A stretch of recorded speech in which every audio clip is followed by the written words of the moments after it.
Swayam Prabha. Digital India. Educated India.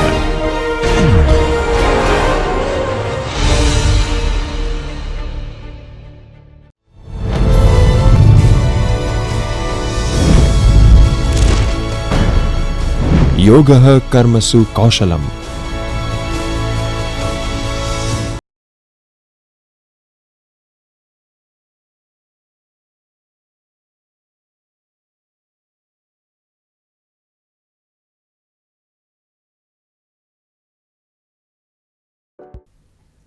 Making presentations, getting started. Dear students, as we all know, presentation skills are one of the essential skill sets for students in institutions of higher learning. To help them improve their presentation skills, students are encouraged to use systematic methods to facilitate their presentations in the classroom. Before moving further, let's throw some light on the session outline. Number 1. Develop your understanding of the purposes of student presentations. Number 2. Accept the benefits of delivering these presentations. Number 3. Understand some of the reasons why presentations can be stressful. Number 4. Recognize different examples of student presentations. Number 5. Understanding how to start a presentation. And number 6. Tips for making effective presentation. The main purpose of emphasizing presentation skills in higher education is to help develop professionalism in the learning environment. In this era of technological advancement, students can enhance their presentation skills using high-tech equipments, thus improving their ability to present information in a professional manner. Let's move towards the introduction. Presentation skills help create innovative ideas when students come up with creative and interesting slides to illustrate their talk. The use of presentation aids makes for much more interesting talk, and the creation of such aids can help develop students' confidence. Student presentations usually involve an individual or group of students presenting to academic staff, student peers, or other invited audiences. Understanding the true purpose of your presentation can help you to prepare and deliver it more effectively. Number 1. Student presentations might include group and individual presentations for a given topic as a part of a module assessment. Seminar presentations, giving a paper to an academic or your peers for the purpose of teaching or showing evidence of your understanding of the topic. Providing an overview of some research carried out by you or your group. Demonstrating the use of a piece of equipment or software such as PowerPoint to show that you have developed the essential skills to use it appropriately. Dissertation-related presentations and vivas to demonstrate your ability to manage a research project. A job interview where you have been asked to present for several minutes on a given topic. Presenting information clearly and effectively is a key skill in getting your message across. Today, presentation skills are required in almost every field, and most of us are required to give presentations on occasions. While some people take this in their stride, others find it much more challenging. There are different types of presentations, but they are all presentations. There are any number of occasions when you may be asked to speak in public or a group of people. They include presenting or making a speech at a conference or an event, objecting to a planning proposal at a council meeting, making a speech at a wedding, proposing a vote of thanks to someone at a club or society, on behalf of a team saying goodbye and presenting a gift to a colleague who is leaving, seeking investment or a loan to help you set up a new business. These all can be considered presentations. They do not, however, all require the same approach. You would not, for example, use PowerPoint to thank a colleague who is leaving. It would be unusual, though it can be done, to use it in a speech at a wedding. However, a conference audience would be somewhat surprised not to see slides projected onto the screen. It follows, therefore, that there is no single set of rules that apply to all the presentations. There are, however, some things that every presentation opportunity has in common. These include how to start a presentation. Delivering a presentation, whether in an intimate group or a large crowd, is quite common in today's workplace. Various professionals may be required to give specific presentations such as a sales pitch, new marketing data presentation, or analytical research outcomes. Regardless of the content, it is important you create an engaging introduction to capture the interest of your audience early on to your presentation. Now, what is the importance of knowing how to start a presentation?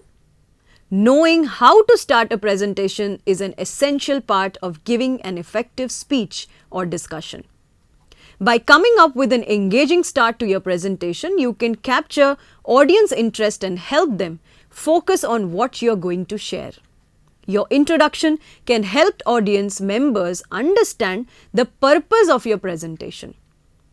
When presenting in front of an unfamiliar audience, it is also an opportunity to introduce yourself as a speaker, helping you make a connection with the audience. Follow these steps to start a presentation effectively. Number 1, tell your audience who you are. Start your presentation by introducing yourself, along with sharing your name. Give your audience some information about your background. Choose details that are relevant to your presentation and establish you as an expert in your chosen topic. Example, good morning. My name is Ramesh Kumar and I am here today to talk to you about how Target Reach Plus software is changing the way businesses manage data for their customers and products. Number 2, share what you are presenting. Tell your audience what you are going to be talking about in a succinct, organized manner. Think about your content and find several key points you hope to explain fully by the time you are finished. For example, I am here today to talk to you about why Target Reach Plus was created, who is benefiting from it already, and how you can implement this kind of technology in your stores. Number 3, let them know why it is relevant. Your audience needs to know that what you are presenting is important. Consider pulling in data or statistics to help deliver the importance of your message. You could also share how this presentation might enrich their lives and help them develop a new skill. For example, did you know that 30% of India's retailers rely on Custom Max Pro for customer management? By 2030, that number is expected to spike up by 15%. 45% of those same retailers today using this platform to track sales and marketing efforts still experience slow connection speeds and platform crashes. This is why I urge you to consider adopting Target Reach Plus for your customer management, which already boasts a much lower percentage rates of crashing and sluggishness. Number 4, tell a story. Before you start with the slide presentation you organized, consider telling a short relevant story as it can help build rapport with the audience. Your story can be humorous, idealistic, or thought-provoking, but make it 30 seconds to a minute of relevant information.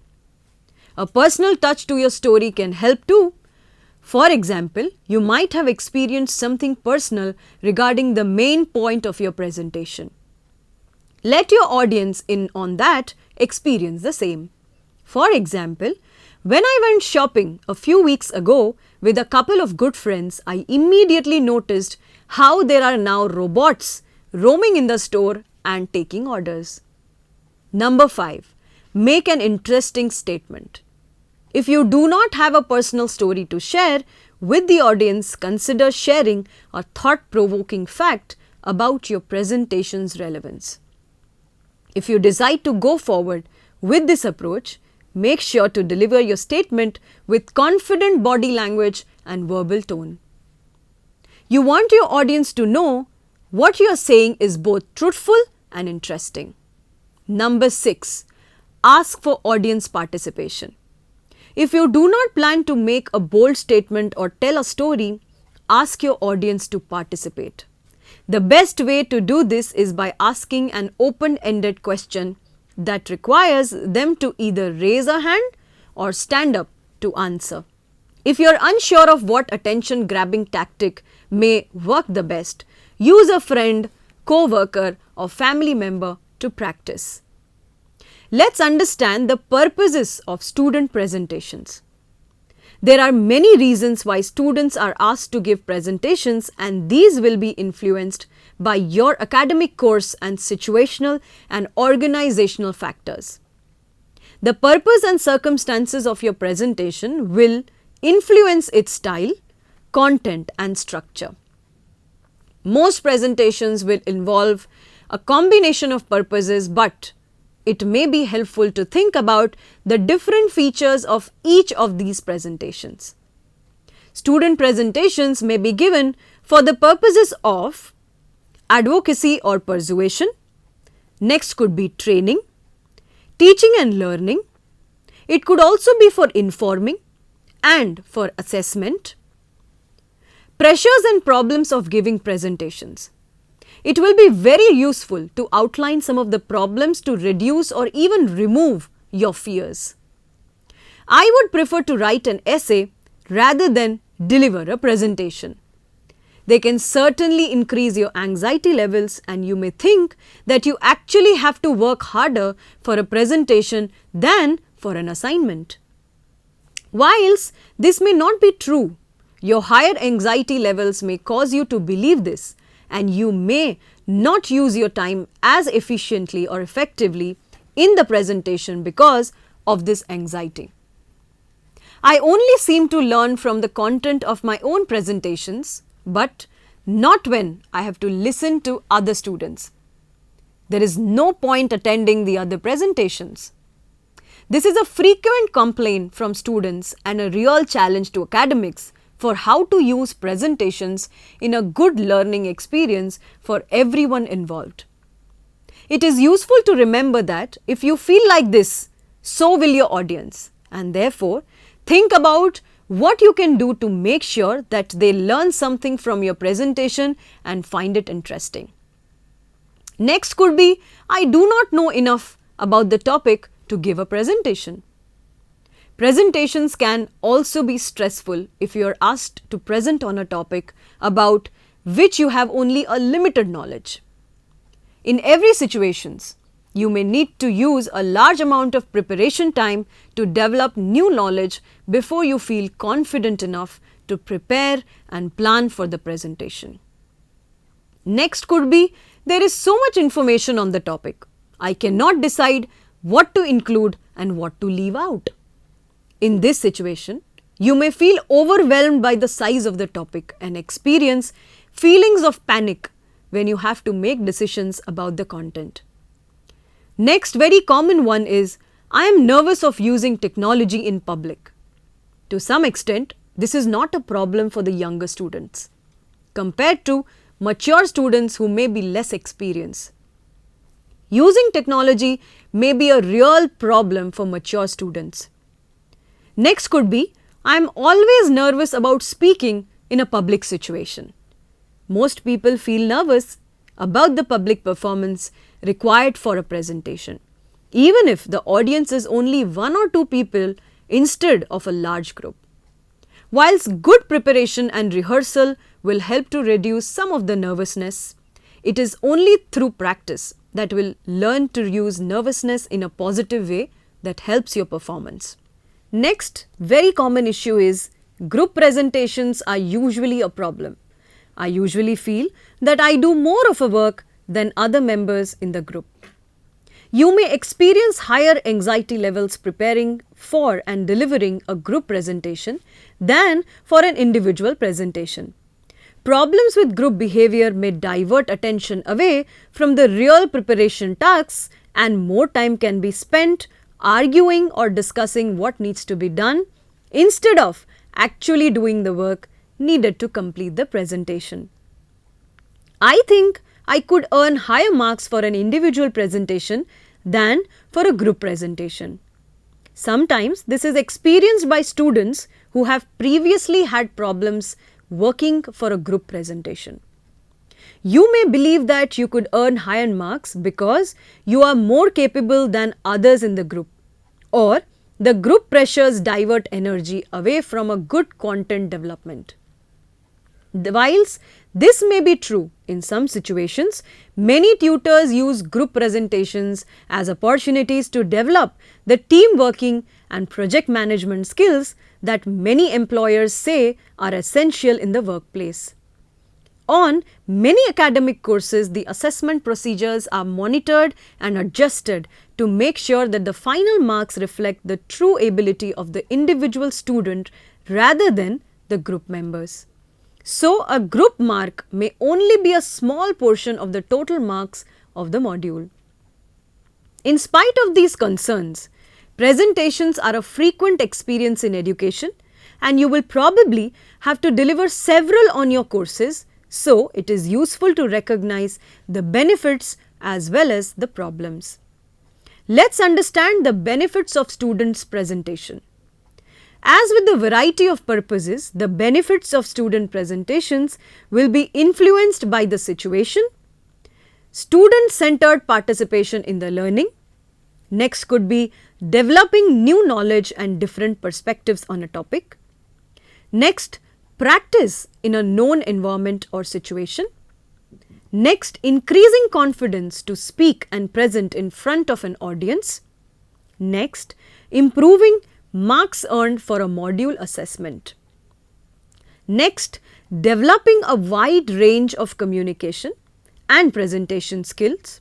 Also, preparation for skills needed in the workplace. It also helps in an exchange of roles and perspectives from audience to the presenter. Let's understand the examples of students' presentation. The examples are: number 1, a viva to present an overview of your research. Number 2, a seminar presentation. Number 3, a group presentation on a topic allocated to the group. Number 4, a demonstration of your skills for using equipment. Number 5, non-assessed presentations to report research progress or demonstrate your product. Number 6, an individual presentation for a job interview. Let's understand PowerPoint tips to make your slides more effective.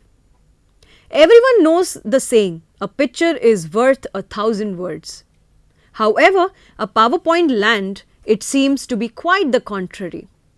1,000 words are worth a picture seems a more fitting slogan. A well-designed PowerPoint can help deliver your message to the audience. Number 1, keep it short and to the point.